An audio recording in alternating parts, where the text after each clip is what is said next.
Sous le haut patronage de Sa Majesté, le roi du Maroc Mohamed VI. Les projets du Maroc en 2022. Maroc, les mégots de l'imprudence.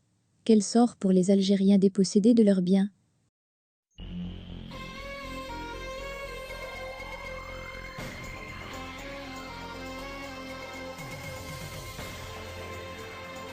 Dans un contexte de vive tension entre l'Algérie et le Maroc, la question de citoyens algériens dépossédés de leurs biens au Maroc sans aucune indemnité vient d'être de nouveau soulevée.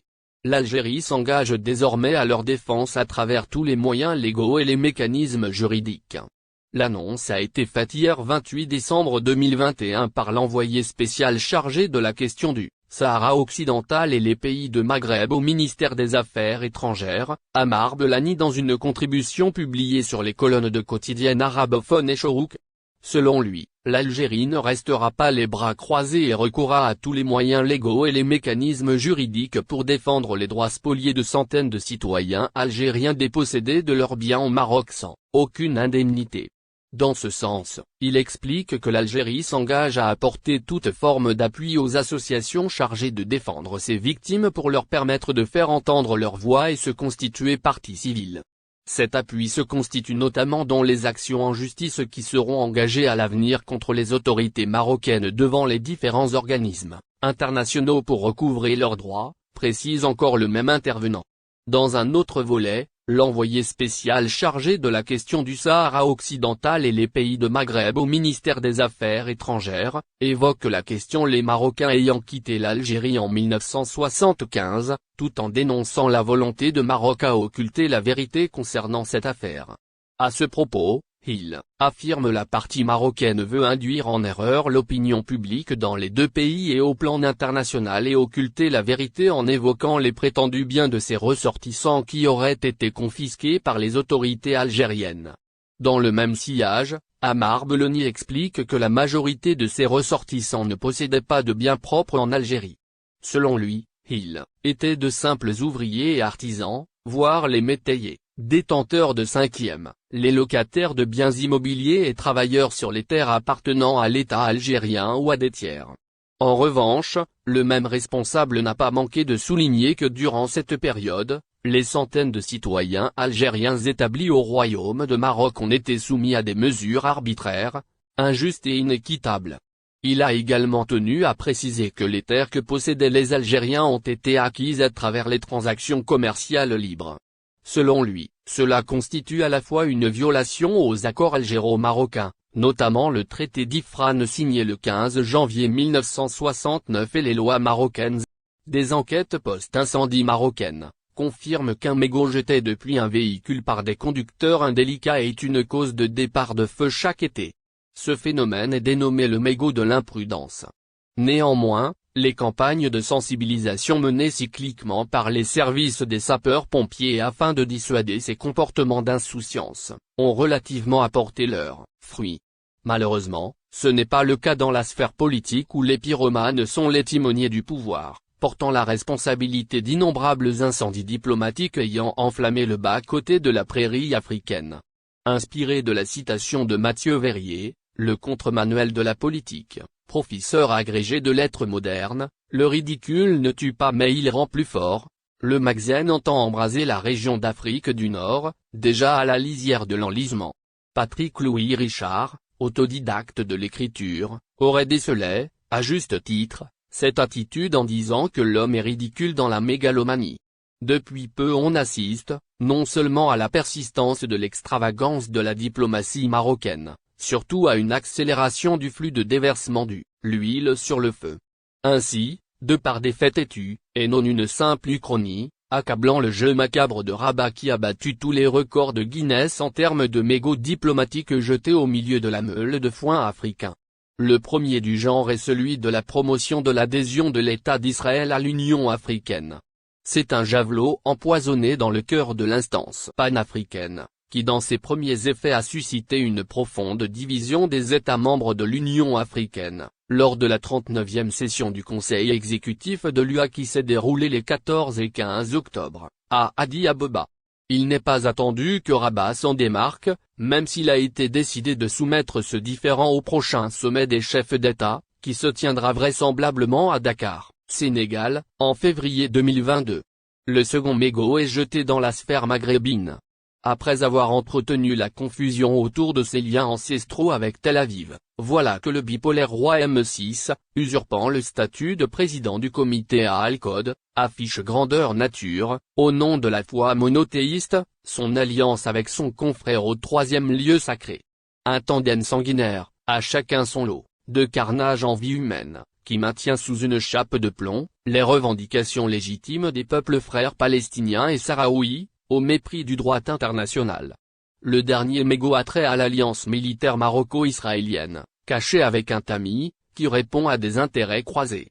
Ce qui est surprenant, c'est que Rabat qui est allé quérir l'onction de Jérusalem pour son scélérat projet expansionniste, Tel Aviv le toisait avec dédain. Toutefois, cette alliance qui a hypothéqué à jamais l'avenir des relations algéro-marocaines, aura par ricochet à esquisser le futur relief géopolitique de la région d'Afrique du Nord, et à fournir de la visibilité y compris pour les myopes politiquement, sur les desseins et manœuvres de la diplomatie marocaine. Né dans le lit de la félonie, enveloppé dans les draps de la trahison, allaité du sein de la perfide et élevé dans les mœurs scélérates, Rabat, un rejeton illégitime du Maghreb, se gargarise fièrement de son million de juifs d'origine marocaine en Israël, de leur existence dans les différentes strates de l'appareil administratif et militaire de l'entité sioniste. À cet égard, quand bien même ce chiffre soit hautement exagéré, deux remarques nous interpellent, comme le fait savoir Michael Asquier dans son ouvrage nord-africain Jerry in the 20th Century, The of Morocco, qu'à des actes de violence en divers endroits du Maroc, des déprédations commises contre des habitations, des commerces, des marchandises, furent à l'origine d'un climat de panique qui aboutit à une fuite collective des Juifs marocains, en partie organisée par le Mossad, sous couvert d'une association diasporique juive, la Hebrew Immigration Associated de Services de New York, grâce à des accords secrets et des négociations complexes avec Hassani.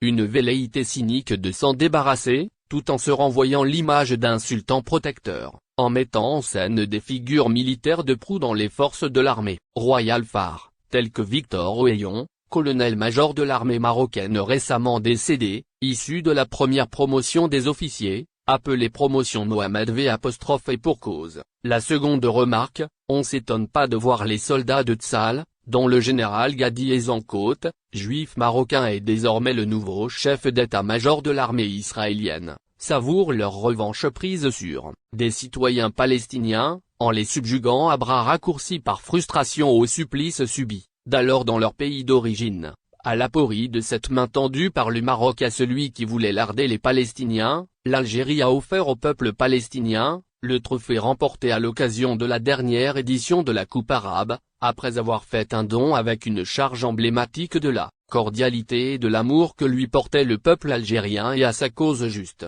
Dans cette toile de fond, le Maroc lâche son troisième mégot qui a attisé le feu à El Ayoun.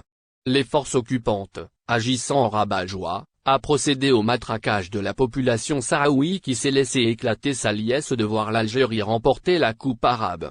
Dans le même sillage sahraoui, l'on relève aussi les prémices d'une crise de dépression qui s'est emparée des autorités marocaines suite au don d'un montant de 650 000 $ russes, accordé par le gouvernement de l'île de Canaries. Une aide infime certes, mais combien elle est éminemment symbolique.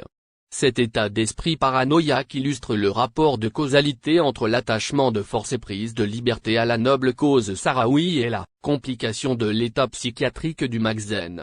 Comme résultat de cette pathologie grave, le royaume chérifien s'est vu laisser pousser son ego à son paroxysme. Rabat, grisé par ses convoitises, ne cessait de développer un certain autisme, à telle enseigne qu'il s'est attiré les foudres même de ses anciens partenaires.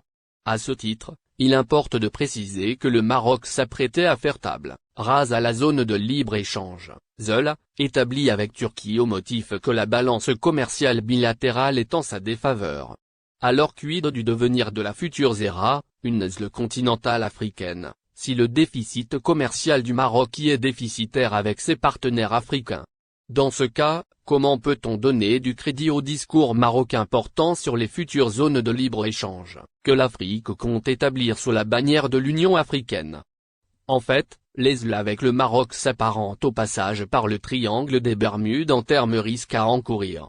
L'accès et la fermeture y sont tributaires de la posture des pays sur le dossier sahraoui. L'acte de décès de Laszlo entre la turco-marocaine a été signé le jour où les autorités turques ont découvert la réalité de la question sahraoui, savamment expliquée par la militante Aminatou Haidar, par voie de médias interposés. La réponse à cette énigme est donnée par le Malbourita lui-même, qui estime surprenant la démarche du parti espagnol FOCA demandant au gouvernement espagnol de mettre au point des mesures appropriées pour endiguer la razzia marocaine des produits agricoles afin de protéger ses agriculteurs de la faillite. Bourita, qui interprète cette démarche comme une conspiration et un ourdi complot résultant du commérage algérien, s'oublie que lui-même reproche à Ankara sa surexportation de textiles et du prêt-à-porter vers le Maroc et menace